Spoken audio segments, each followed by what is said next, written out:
নমস্কাৰ দেই ৰাইজ, মোৰ এটা নতুন মিনি ব্লগলৈ আপোনালোক সকলোকে পুনৰবাৰ স্বাগতম জনালোঁ।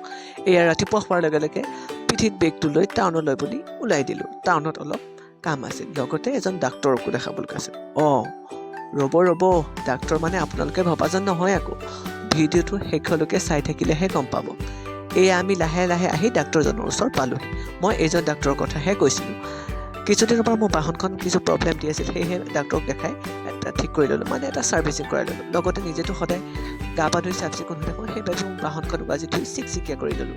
দিনৰ কাৰ্য তাতে সামৰি ৰাতি আমাৰ চহৰত অনুষ্ঠিত হোৱা লখিমপুৰ কেন্দ্ৰীয় ৰঙালী বিহু সন্মিলনত অসমৰ জনপ্ৰিয় কণ্ঠশিল্পী দীপান্বিতা ডেকাৰ গীতৰ অনুষ্ঠানে আজি ভিডিঅ'টো সামৰণি মাৰোঁ। ভিডিঅ'টো ভাল পালে প্লিজ লাইক এণ্ড কমেণ্ট কৰিব আৰু শ্বেয়াৰ কৰি দিব।